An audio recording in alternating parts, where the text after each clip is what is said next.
Well, fears mounting about the spread of jihad in America's prisons. They say it's been going on for years. Just this last week, at least 2 of those men busted in that alleged jihad terror plot to car bomb 2 synagogues in New York City.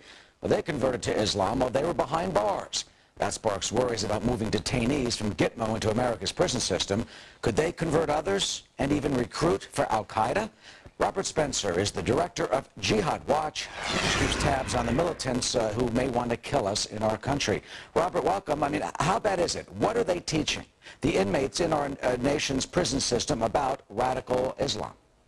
It's very bad, and it's getting worse.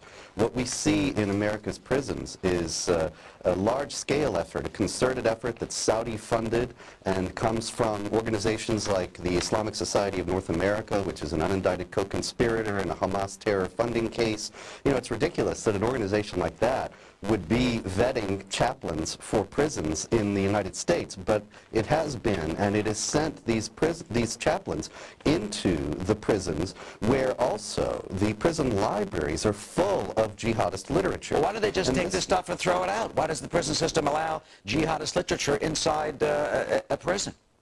Well, you know, that's an excellent question, and unfortunately the answer is I don't think they know how to recognize it. I mean, look, you take, for example, it's very common in prison systems to find the writings of Ibn Taymiyyah, who was a medieval Muslim scholar, and people would say, you know, it's just a religious book, it's 600-700 years old. They don't realize that Ibn Taymiyyah is one of the favorite Islamic scholars of people like Osama bin Laden and other jihad terrorists today, and he teaches hatred of Jews and Christians, the necessity to wage war against infidel states in order to bring them under the rule and the submission to Islamic law. And so, you know, a book like that is a subversive political document, but it's not recognized as such by prison officials. Well, they would say it may be religious in context, but let's do better than that. Steve Emerson at the Investigative Project has a tape that he says is of a prison imam who was recorded as saying, quote, "Be prepared to fight, be prepared to die, be prepared to kill." Is that the type of language that we want being taught in our prisons? And he's not the only one. Warith Umar, a few years back, was actually suspended from the New York prison system after he was teaching that the September 11th terrorists should be regarded as Islamic martyrs. Warith Umar was not alone, and he himself also was approved by the Graduate School of Islamic Social Sciences, which was another Islamic organization vetting chaplains for the prison system. It's been investigated for terrorist ties. It has very unsavory connections. Well, yeah, but you know, the imam of the mosque where these men were from, the suspects in the latest terror plot, he says it's really not a problem, that he teaches tolerance, and that he hasn't seen it at all, really, in the prison system. Do you think that's a fair assessment?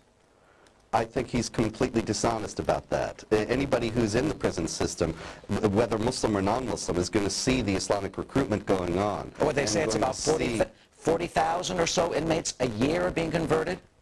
Yes, absolutely. And the prison population of Muslims is already approaching 6%, which is much larger than the population of Muslims in the United States in general. Well, that doesn't mean, though, that they're radical, or they're militants, or they're sympathetic. No, not in itself. No. Not in itself, but there is a concerted effort by these groups that are linked to jihad, that are linked to the idea that Islamic supremacism must prevail and the United States Constitution must be replaced by Islamic law. They are the ones who are targeting the inmates for conversion, primarily. And it's the National Islamic Prison Foundation, which is Saudi-funded, is at the forefront of this effort. And we know that the Saudis, of course, are the ones who are most virulently connected with the spread of the most radical and violent. They're not here. They're not here to defend themselves at that. But Robert, final point. Your website, Jihad Watch. How do people log in, and what is it? Jihadwatch.org is a news and commentary site giving information about the jihad as it is being waged in violent and nonviolent ways in the United States and around the world, updated many times daily. Jihadwatch.org. All right, jihadwatch.org. Robert Spencer, thanks for joining us on this Memorial Weekend Sunday here on the Fox News Channel. Jamie? House Speaker